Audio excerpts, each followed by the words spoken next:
Continuamos haciendo Radio Universidad Austral de Chile en este espacio extendido de República de los Ríos en su formato de especial entrevistas, como siempre con una nueva conversación para nuestro bloque de las 18 horas.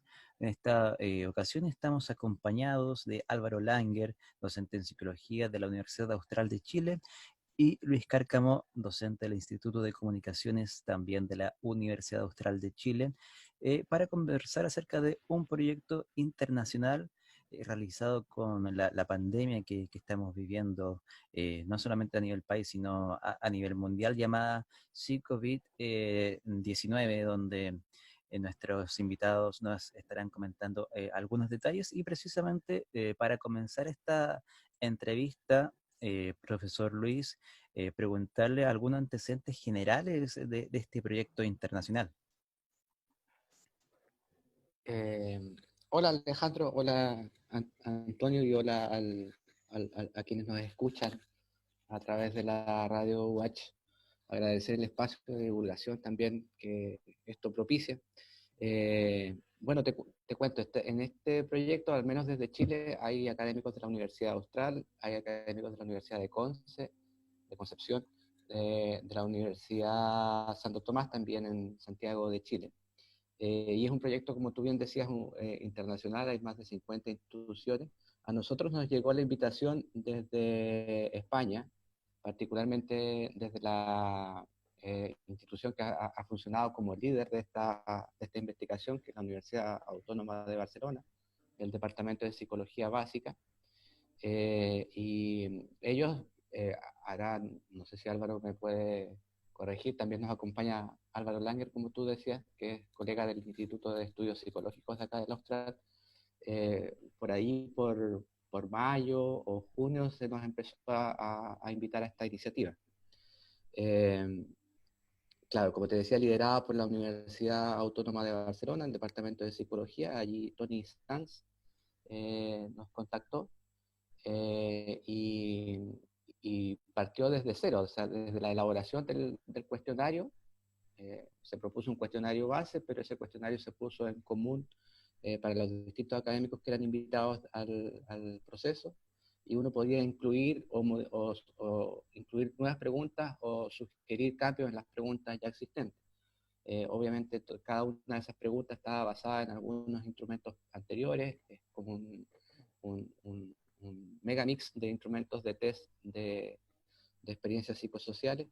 eh, y, y empezamos a trabajar desde el inicio un grupo amplio de académicos. En términos técnicos, esto es muy sencillo hoy en día, no es muy distinto a lo que hacen los estudiantes hoy. Era un cuestionario de Google compartido y abierto para poder hacer cambios, digamos, con un Excel muy estructurado, eso sí, para poder, si tú decías quiero modificar esta pregunta, en base a qué fuente científica sugieres que se hace el ajuste. Eh, eh, Pensando también, desde el origen estuvo pensado en que este instrumento tenía que aplicarse no en el momento más caliente de la pandemia, sino en el momento de las desescaladas. Entonces eso también ha sido determinante porque en cada país las ventanas de tiempos de aplicación han ido variando en función del avance de la pandemia. Pues en China ya está hecho el instrumento, ya se aplicó. En España también. Entonces nosotros que hemos sido el ciclo de pandemia, quizás uno de los ciclos de pandemia más lentos, estamos entrando ahora al ruedo, como dirían los españoles, a aplicar el instrumento. Pero ese es el origen un poco. Desde la Universidad Autónoma de Barcelona empezaron a contactar universidades en todo el mundo y nosotros tuvimos la fortuna de ser invitados a este estudio que me parece muy interesante. Perfecto. Álvaro, bienvenido. Primero preguntarte cómo te encuentras, si estás en proceso de confinamiento, ya también está como este relajo que igual se está dando en la población, lo hemos visto por lo menos acá en Valdivia, de que ya varias gente está saliendo a las calles, está iniciando como con su vida normal y con el paso a paso, como le llaman desde el gobierno. Darte la bienvenida y preguntarte cómo te encuentras en primera instancia. Bueno, gracias también por la invitación, Antonio, Alejandro, y saludar a Luis también y a quienes nos escuchan. Me encuentro bien, gracias. Como todos hemos ido afrontando este tiempo que ha sido tan largo, ¿no? Que es la sensación que probablemente todas y todos tenemos, que ha sido mucho tiempo. Eh, y en ese sentido, bueno, en lo más personal, claro, mi vida no ha cambiado tanto, todavía no es que haya empezado eh, a reiniciarse de forma más como normalizada, si se quiere llamar de alguna forma. Básicamente porque, bueno, nuestro trabajo en la universidad lo estamos desarrollando de forma no presencial y vamos a seguir así. Claro. Yo tengo la fortuna de vivir en un espacio un espacio amplio donde hay mucho verde, entonces puedo salir a caminar y no tener contacto con otras personas. Claro. Pero eso yo creo que muchas personas hemos sentido el cansancio psicológico que ha significado estar tanto tiempo en confinamiento, ¿no? Y antes, bueno, meses antes, también en esta misma radio lo conversábamos y yo manifestaba, oye, es totalmente normal que un día sientas que ya no puedes más, que ya eh, estás angustiado, estás con ansiedad, y conversarlo, y reconocerlo, y socializarlo como algo que hemos vivido todos. Por ejemplo, yo creo que todos los que estamos aquí nos ha tocado un día o 2 días que ya estamos, pero hasta más allá de la coronilla con la situación. Y bueno, el conversarlo con otros, ¿no es cierto?, nos ayuda a, a un poco distender la situación. Y aquí estamos, como tú dices, en un proceso de desconfinamiento, ¿no? Sí. Sí, y a propósito de lo que mencionas del trabajo remoto que están llevando a cabo desde la universidad y sobre este proyecto internacional, Uh-huh. ¿cuál ha sido la metodología de trabajo que han tenido que llevar a cabo? Con esto me refiero, son más de 100 investigadores. ¿Cómo están haciendo para hacer con estas reuniones? ¿Cómo están comulgando las 100 personas en este trabajo? ¿Se dividen por equipos de trabajo? La coordinación me refiero, por países. ¿Cómo está funcionando el equipo en total de este proyecto internacional? Bueno, hay un coordinador por país, que en este caso es un investigador de la Universidad de Concepción, Rafael Zapatas, Luis, si no me equivoco. Sí, es Rafael. Y, y tenemos reuniones semanales o quincenales de coordinación en las distintas fases, como te comentaba Luis, porque este proyecto ha tenido distintas fases. Para coordinarnos y para ver cómo van a ser la estrategia y, como decía Luis, justamente tratar de limitar una fecha en un país donde no hay una homogeneidad en cuanto a medidas, sino que tiene que ver con situaciones territoriales y regionales, ha sido complejo. Pero como tú señalabas, en general a nivel país ha empezado un proceso de desconfinamiento.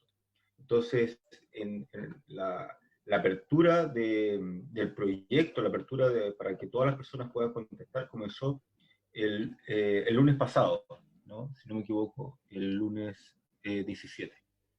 Entiendo. ¿Ha variado, por ejemplo, la primera fase que era sobre el desarrollo del instrumento de evaluación, que en este caso es este cuestionario, ha variado por países, supongo, ¿cierto? Dependiendo del contexto cultural de cada país. ¿Cómo ha sido eso? No, el instrumento es único, es el mismo que se aplicó acá, que se aplica acá, el que se aplica en China. Fue una fase de acuerdo en que se proponían preguntas y ajustes a las preguntas, y ciertamente el equipo de cabeza de la Universidad Autónoma de Barcelona zanjaba si era admisible o no, digamos. Alguien tenía que cortar el queso, digamos. Y ese era el equipo que estaba liderando la propuesta. Y luego de eso, a propósito de las coordinaciones locales, allí, esto es no es muy distinto de lo que hacen los estudiantes cuando se coordinan para hacer un trabajo, ¿no?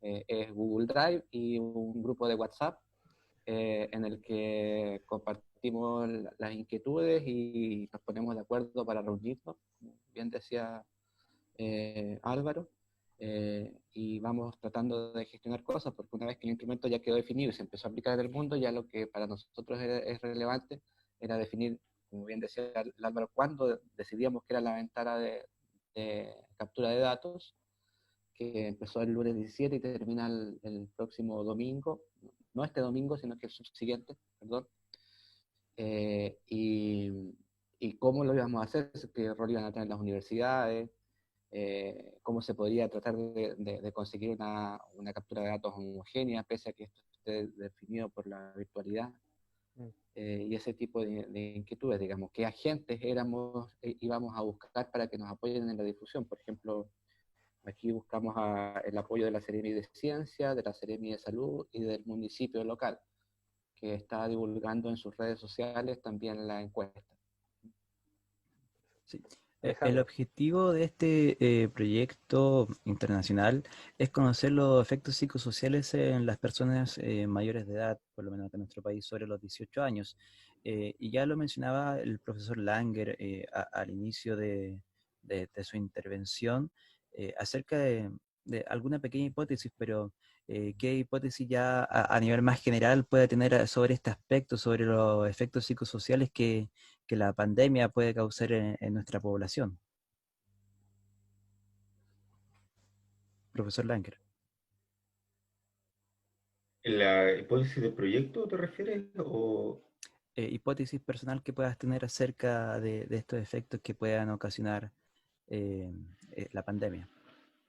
Bueno, en diversos estudios lo han comentado y también la Organización Mundial de la Salud también lo ha comentado de que los efectos psicosociales, los efectos psicológicos son realmente muy relevantes y esto se da para nosotros en un contexto de una discusión sobre el tema de salud mental.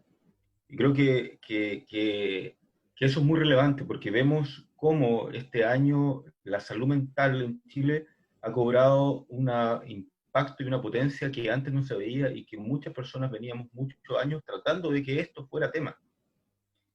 Entonces, si tú me preguntas, bueno, los efectos psicológicos y psicosociales, por ejemplo, económicos, y cómo esto tiene efectos bidireccionales, que pareciera que desde la literatura siempre se ha sabido, pero pareciera que ahora es como que todos, o la gran mayoría, entiende y la gran mayoría empieza a manifestar, claro, pero no vale solamente, por ejemplo, crecer económicamente si descuido, por ejemplo, el bienestar de las personas, o no vale solamente un criterio solo económico si la salud de esas personas, la salud mental, está muy perjudicada, ¿no?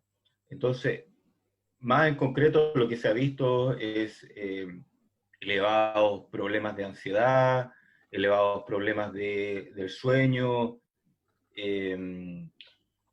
elevados problemas de consumo, aspectos de violencia, que ha sido también la radio ha ayudado mucho, ¿no es cierto?, a tener ojo con violencia doméstica, violencia intrafamiliar, ¿no es cierto?, violencia contra la mujer, situaciones de vulnerabilidad. Entonces, hemos estado muy atentos a ese tema y yo creo que en general la población, la ciudadanía, Chile, estamos todos muy atentos al tema de salud mental y eso hay un aspecto bien positivo. Entonces creo que el proyecto entra en ese contexto, en el contexto de una preocupación de cómo estamos las personas, ¿no? Y cómo otros determinantes, que se llaman los determinantes sociales en salud, impactan directamente, por decirlo así, en la sintomatología que tú puedas tener. Es decir, desde hacinamiento, sobreendeudamiento, puros factores sociales que tienen un impacto directo en la salud mental. Y ahora se está pensando como en mirar, no como aspectos aislados, sino como un aspecto integrado. No sé si respondo en lo que tú me preguntabas, Alejandro. Sí, perfectamente. Profesor Cárcamo, lo mencionamos también, que son 50 las instituciones que están colaborando en este estudio internacional. ¿Cuál es el desafío de que 50 instituciones participen en esta investigación y también cuáles podrían ser algunas de las dificultades que puede presentar esta gran colaboración en términos de la recolección de datos o después de poner todos los datos ya en un solo documento, profesor Cárcamo?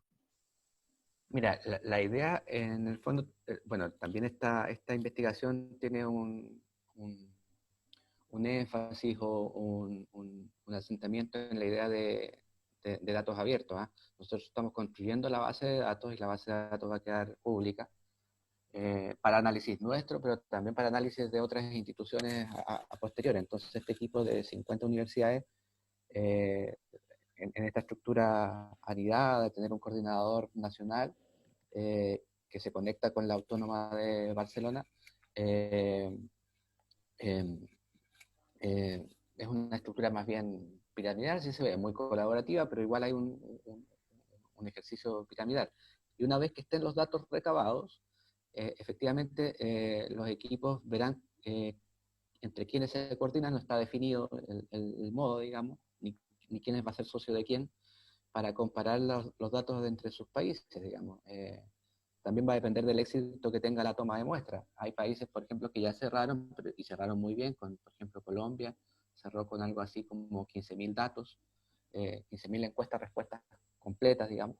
Entonces, uno podría pensar en hacer alianzas al interior del eje latinoamericano para hacer estudios comparativos, o tratar de comparar culturas tan distintas, digamos, y con procesos de la pandemia tan distintos. Tenemos entre los socios universidades italianas, españolas, norteamericanas, suecos, que, bueno, entre los países nórdicos también el proceso ha sido bastante distinto entre ellos mismos también, y además por como son sistemas de bienestar bastante resueltos, también han podido afrontar con otros recursos la misma pandemia. Esas alianzas no están definidas de origen, se irán gestionando en la medida en que vayan saliendo los resultados, pero incluso nosotros podríamos seguir invitando a otros colegas de otras universidades para poder hacer comparaciones con estos datos, digamos. La investigación tiene una filosofía de datos abiertos, y eso también es muy interesante de destacar. Bien. Profesor, y respecto al método de la recolección de datos, que es una encuesta, como bien lo mencionaba, una encuesta online vía Google Docs, eh, y que está disponible para responderla a través de varios dispositivos. Sin embargo, la consulta va ligada respecto a la brecha digital. ¿Cómo se ha solventado esa brecha digital para que esta encuesta sea respondida o pueda ser respondida por personas que quizás no puedan tener acceso a una conexión para poder responderla, o que se les dificulte por términos de conocimientos, profesor? Sí, mira, ahí hay un desafío metodológico bien interesante, porque por un lado la virtualidad nos permite obtener muchos datos. Eh, Tú sabes que los estudios de audiencia, por ejemplo, o de opinión pública, en Chile recogen entre 1.000 y 1.500 encuestas con suerte, digamos. Entonces, y tampoco es que vaya a Pargua a tomar datos, digamos, los toman en Santiago normalmente, digamos, o Santiago, Concepción, con suerte. Entonces, los estudios estadísticos siempre tienen el sesgo de la cobertura, y en este caso hay una distancia con la tercera edad importante. Entonces, la recomendación que están dentro de los protocolos de aplicación del instrumento es que, por ejemplo, ya nosotros le vamos a pedir a nuestros estudiantes que contesten la encuesta, pero le vamos a pedir también a ellos que como labor o colaboración o tarea, digamos, hagan el ejercicio de encuestar a sus abuelos, a sus padres, a sus mayores, de modo que podamos tener eh, eh, alguna posibilidad de recuperar datos de tercera edad, por ejemplo. Esto es si tú lo piensas, es bien artesanal, pero puede ser igual de efectivo si se logra aplicar bien. Porque claro, está el sesgo de cómo llegar a la tercera edad. Sí, lo que se ha cuidado es que la encuesta se vea en forma responsiva bastante bien en los teléfonos celulares, y sí hemos hecho harta campaña de difusión de la encuesta por WhatsApp, porque sabemos que los grupos de tercera edad pueden no estar conectados a Internet como nosotros, digamos, pero sí son usuarios de WhatsApp bastante habituales, digamos. Entonces, están esas dos estrategias. No solo dejarlo en la web de las universidades, pensar en esta forma más artesanal en que tú puedas encargarle a los estudiantes universitarios que, además de contestar la encuesta de ellos, consigan datos de grupos etarios más difíciles, y también hacer una campaña de divulgación por redes sociales importante, para poder capturar datos de los grupos etarios que están más lejos de la tecnología de alguna forma, o más situados en algunas tecnologías específicas, más conversacionales. Luis Cárcamo, entonces, docente del Instituto de Comunicaciones UH para Radio Universidad Austral de Chile, y también Álvaro Langer, docente de la Escuela de Psicología UH. Estamos conversando sobre el proyecto internacional Psico-COVID-19. ¿Qué pasa con el MinSal en esta ocasión? ¿Hay algún tipo de contacto? Porque tengo entendido que esta base de datos va a quedar disponible para gobiernos, va a quedar abierta para que cualquier institución pública la pueda ocupar y pueda servir para políticas públicas, entre otras cosas. Entonces, ¿qué pasa con las instituciones públicas en esta pasada? ¿Hay contacto, no hay contacto? A Álvaro le voy a dirigir la pregunta, si nos puede contar un poco. Que yo sepa, al día de hoy todavía no hay un contacto directo como dando a conocer específicamente la encuesta, porque estamos en el proceso en plena implementación. Claro. Pero, por ejemplo, Luis comentaba que se puso en contacto con Seremi de Salud y de Ciencia, ¿no es cierto? Sí. Entonces ellos, al menos en la región, están en conocimiento sobre la encuesta.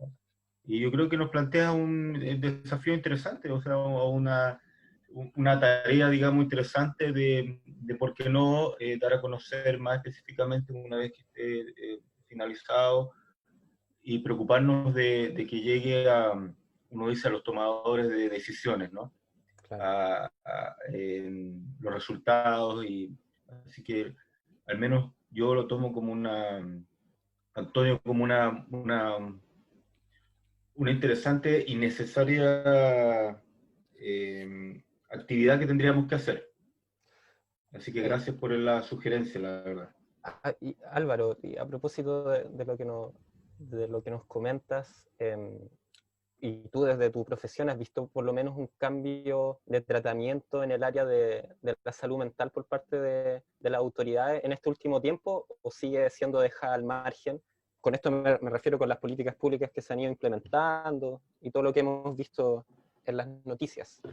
Yo encantado de contestar, pero nos salimos un poco del proyecto de Psico-COVID, pero yo, o sea, porque es un tema que a mí me gusta mucho y me apasiona.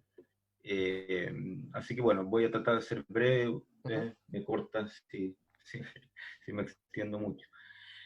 Como decía, creo que el tema de la salud mental es un tema que actualmente está en el debate nacional, y esto es relativamente nuevo, o sea que, por ejemplo, el programa Saludablemente, ¿no? Es un programa que surge de alguna forma de la mesa social que se formó para COVID-19, donde tiene insumos de distintas partes, ¿ya? De distintos actores. Y ese es un ejemplo concreto al menos de una planificación, ¿no? De una propuesta. Uno de los principales problemas de salud mental es el presupuesto, que es bajísimo. Es un presupuesto que no llega al 2% del presupuesto de salud. O sea, entonces, es un tema que pasa por ahí también, ¿ya? Que pasa por un tema de presupuesto.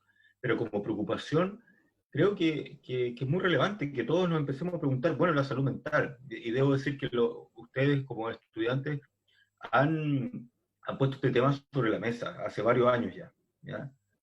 Y ha sido interesante un diálogo, porque, por ejemplo, no sé si ustedes se recuerdan que el 2019, o el 2018 también, pero principalmente el 2019, incluso antes del estallido, se hablaba mucho de más psicólogos, ¿no es cierto? Y dentro de los petitorios, por ejemplo, estaba más psicólogos, más psicólogos. Pero si uno analizaba la problemática, no eran problemas relacionados netamente con psicólogos, era que el impacto de lo que te pasaba se traducía en problemas de síntomas de salud mental, pero estaba relacionado con factores sociales que determinan e impactan tu salud mental.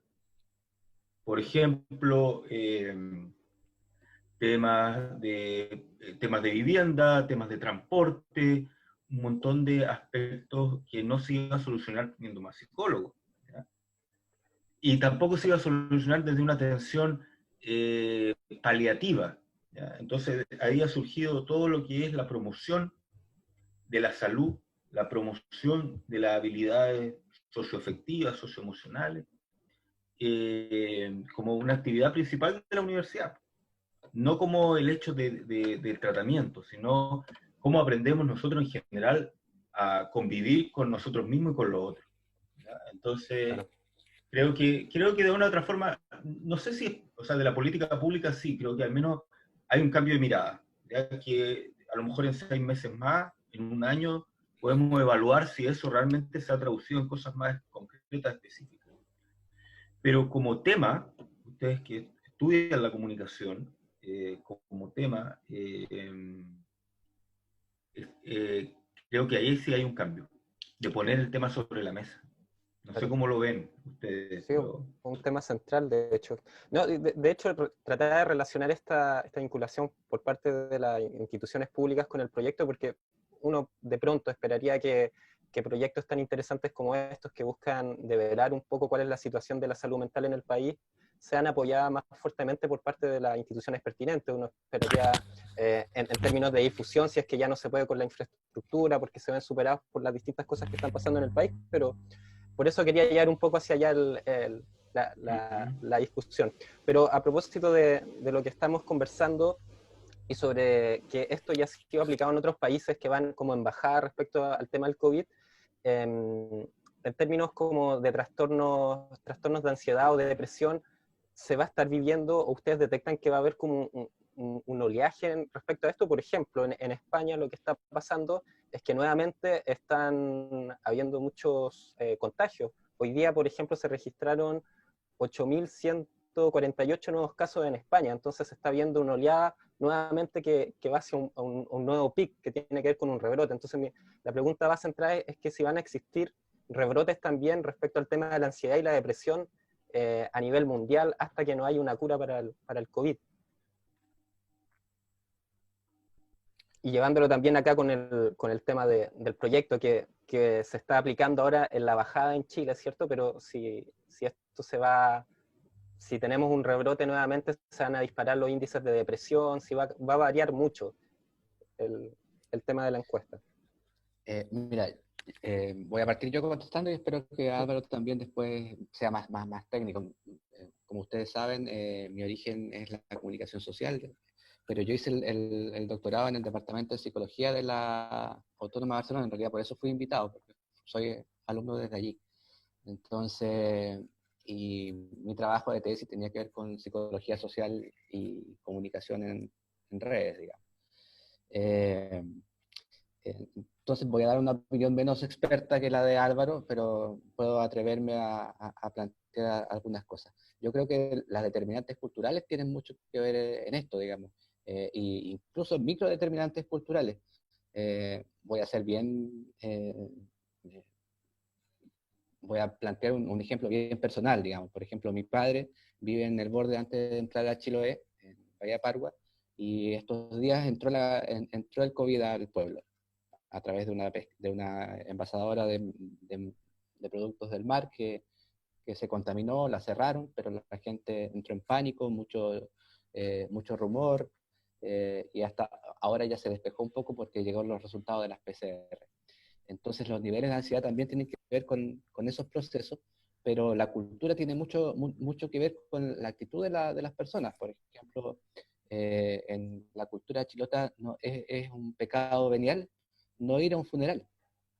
Y los funerales en el pueblo no son de 20 personas o de 15 personas como estuvo siendo acá en Valdivia en mayo. Siguen siendo de 100 o de 200 personas, digamos, y la gente se saluda. Entonces, los procesos culturales van dando cuenta de cierta variabilidad en los resultados, tanto en las acciones en las actitudes de las personas, pero también en cómo sienten la ansiedad, por ejemplo. O sea, para ellos puede ser menos importante el miedo que dejar de ir a dar el pésame, digamos. Aun cuando el miedo sea patente, digamos, porque efectivamente conocen a las personas que están contaminadas, que están confinadas en su casa, saben que se cerró la fábrica, y aún así el miedo parece no ser tanto, digamos. Entonces hay muchos elementos culturales que determinan las situaciones. Al interior de Chile el paisaje es muy distinto, todos sabemos, pero ese paisaje también tiene variaciones culturales. La ansiedad del santiaguino encerrado en un departamento de estos verticales de estación central, de estos guetos verticales de estación central, es muy distinta de la ansiedad que podamos tener a Álvaro o yo, o vuelvo a insistir en mi padre en Bahía Pargua, digamos. Porque nuestra vida social se traslada a la virtualidad con cierta facilidad, pero también nuestra actividad física puede mantenerse de una forma menos dañina que un encierro en un departamento en Santiago, digamos. Entonces hay situaciones que son muy distintas allí. Álvaro. Sí, bueno, yo estaba pensando como en la interdependencia, ¿no? Y la interdependencia de factores. Y cómo lo que plantea Luis tiene que ver con esta interdependencia y que no podemos mirar como los fenómenos sociales o los procesos como elementos aislados. Entonces, bueno, lo que tú mencionas va a depender de muchas cosas, va a depender de cómo se manejen muchos factores. Porque si además de volver, por ejemplo, a un nuevo confinamiento en un tiempo más, aspecto que, por ejemplo, en la región nunca hemos tenido, ha sido un confinamiento preventivo, ¿ah? Pero no ha sido obligatorio. Y si en algún momento lo tenemos, va a depender de cómo se manejen muchos factores. Por ejemplo, es distinto si tú económicamente no tienes preocupación al respecto o si lo tienes.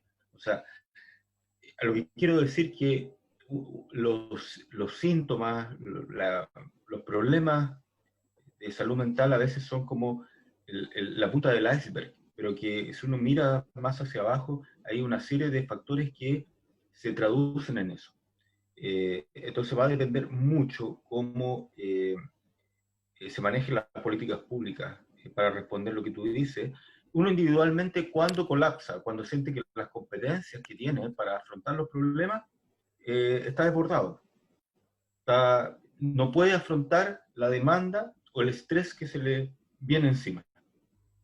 Es una forma simple de entenderlo, ¿no?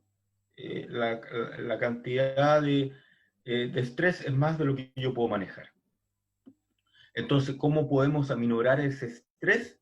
Es fundamental, pero no solo a nivel individual, no solo lo que yo hago como persona, sino como sociedad o como ciudadanía.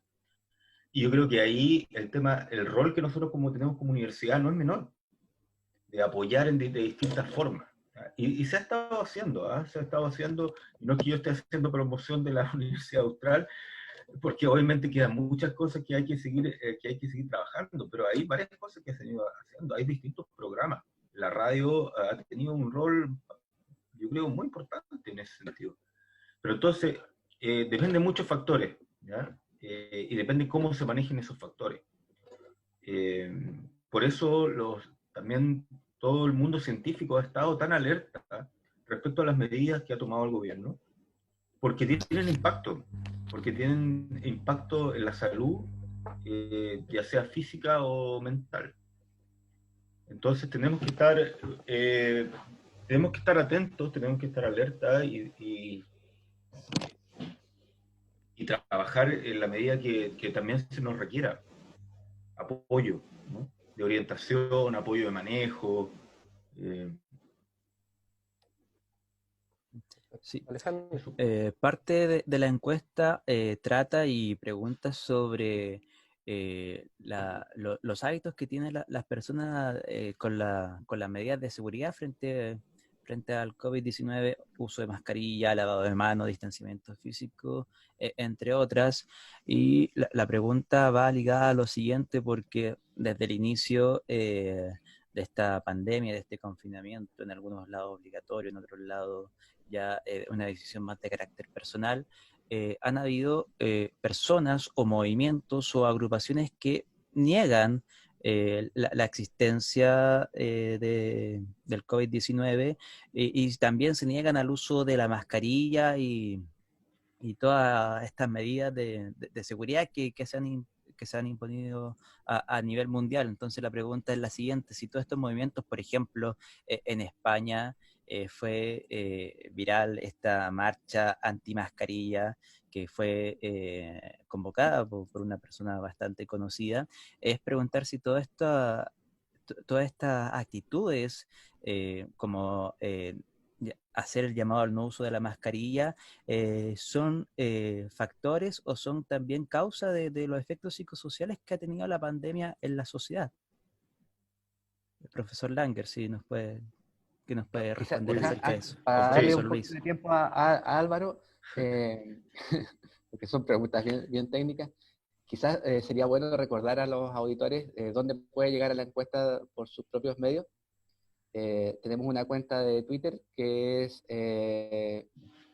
PSY COVID Chile, y también una cuenta de Instagram con el mismo nombre, PSY COVID Chile. Si buscan en Twitter o en Facebook con estas indicaciones, o en Instagram, van a encontrar el link para contestar la encuesta autónomamente si es que no les llega en este modelo de búsqueda como bola de nieve, enjambre que estamos implementando ya. Luis, me preguntan, y una persona, me preguntan en la casa, ¿Ya? una persona que quiera ya sea Facebook o WhatsApp, ¿cómo puede acceder desde esas plataformas a la encuesta? Por Facebook hay que buscar como si buscaras un usuario, PSY, ¿Ya?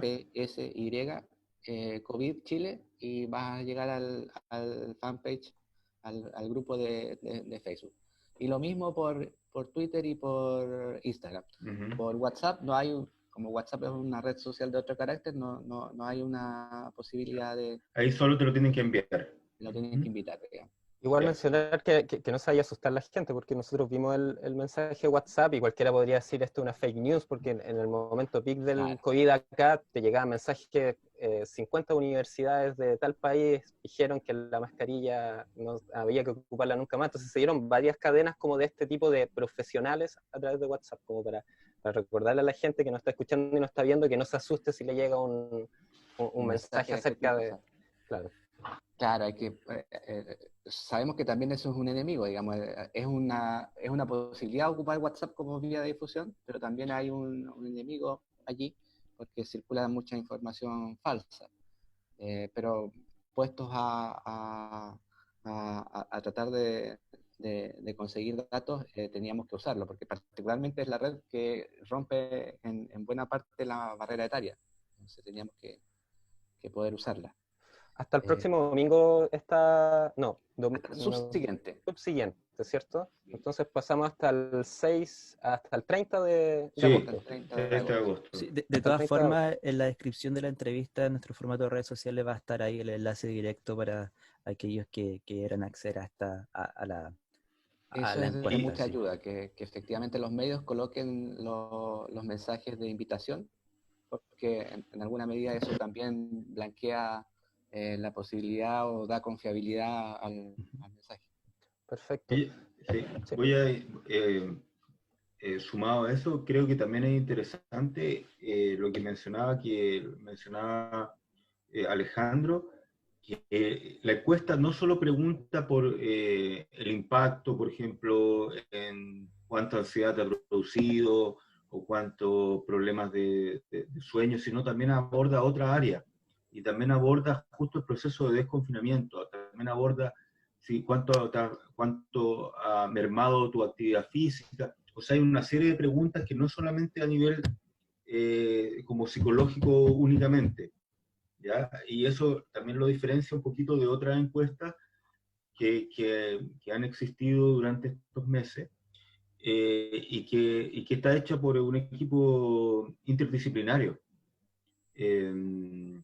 para tenerlo presente, que no va a ser, obviamente hay preguntas que se van a duplicar quizás con otras encuestas, pero hay varias cosas que son, yo diría, más novedosas, ¿ya? Que no son tan tradicionales, digamos, de las encuestas que han existido o que a lo mejor uno mismo ha completado durante estos meses, ¿ya? Para que también las personas lo tengan claro y creo que pueden salir datos también interesantes por esa línea.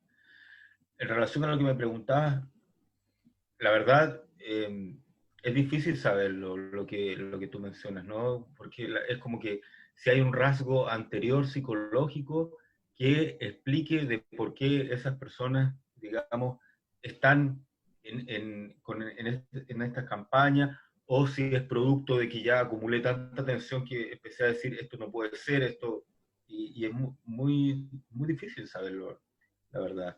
Yo creo que es importante que, que estamos viendo que esto no es un tema menor, que estamos viendo una pandemia donde, bueno, la verdad, no lo digo yo, que en Chile, en relación a su población, ha sido uno de los países que mayor letalidad ha tenido.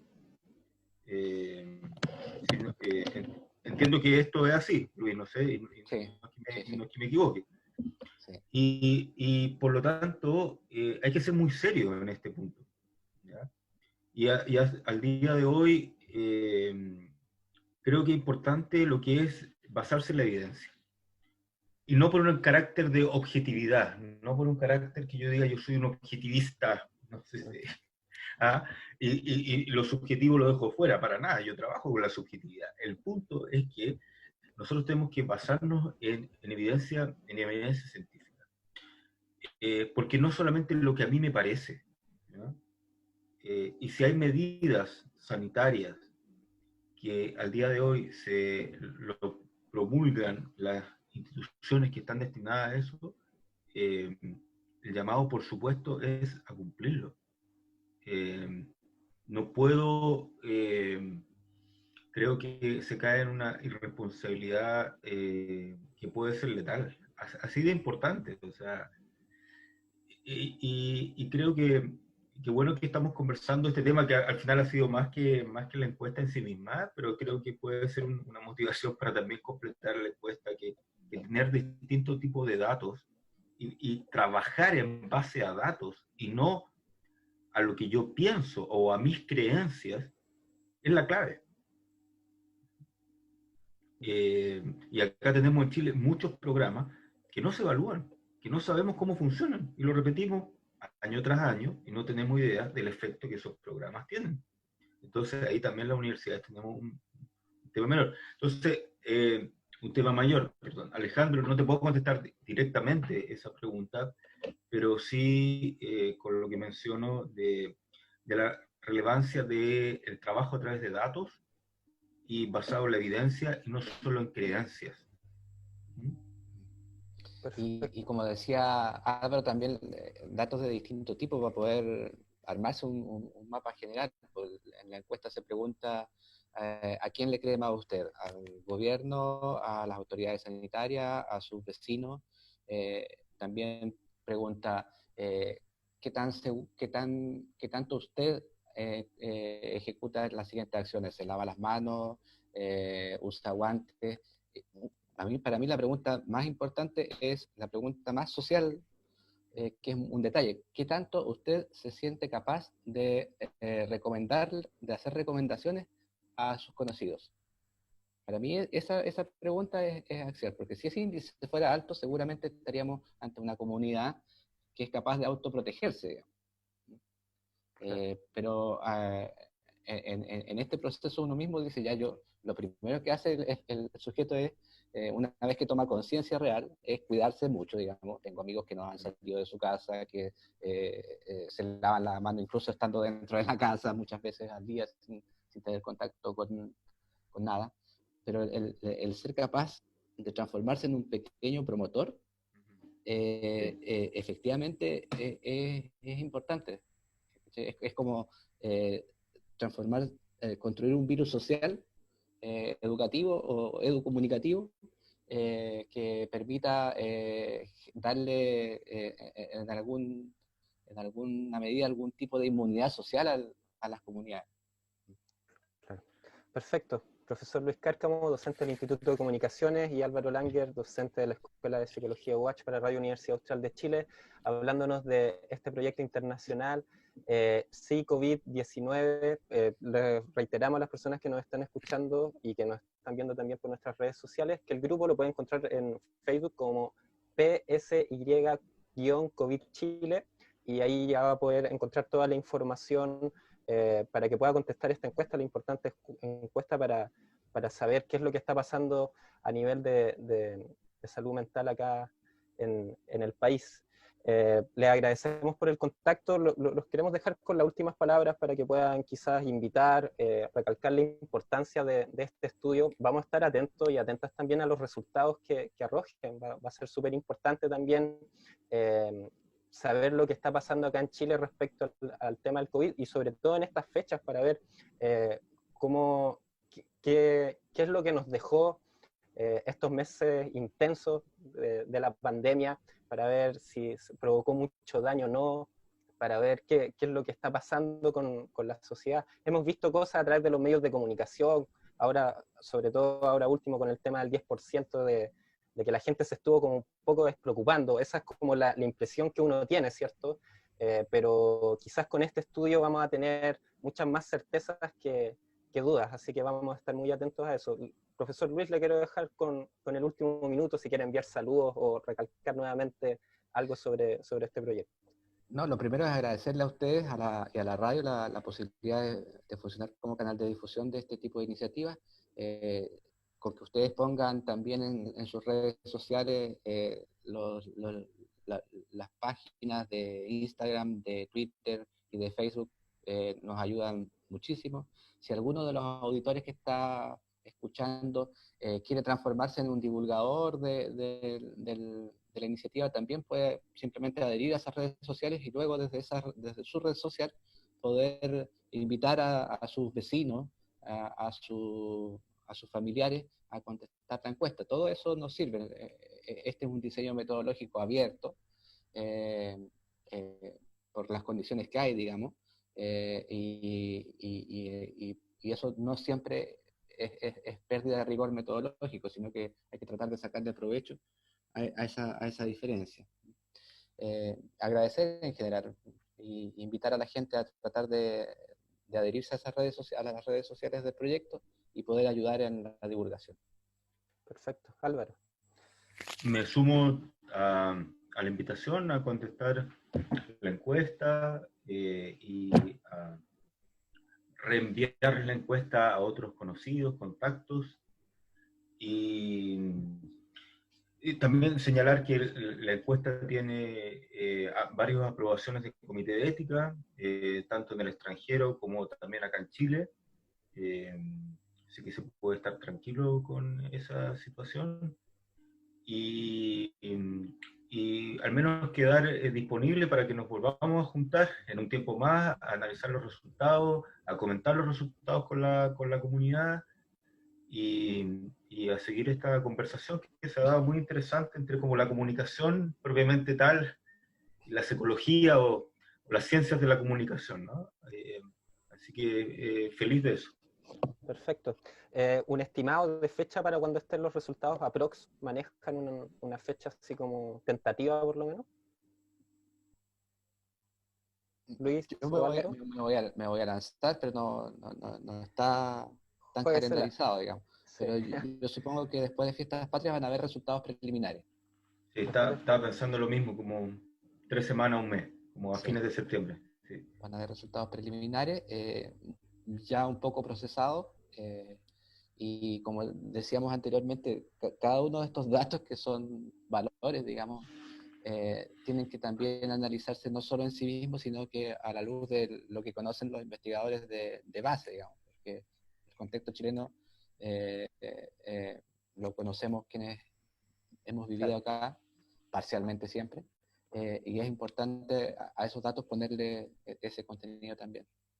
Bien, perfecto. Sí, y lo último, perdón, Álvaro. lo último, Sí. sí, es que en relación a los datos y la encuesta, entre más personas puedan contestar de acá de la región, nos va a permitir nos va a permitir comparar, porque son muy poquitas personas que contestan, solo nos va a permitir una comparación del país con Claro. otros países, pero no de la región, con otras regiones, por un tema netamente de poder estadístico, y entonces por eso es como, ok, todo el país, Chile, somos Psicovid Chile, pero ojalá en la región también tengamos un N, que nosotros le llamamos un N, o sea, una muestra amplia para poder hacer esas comparaciones y para, como ustedes decían, poder tener conclusiones basadas en evidencia.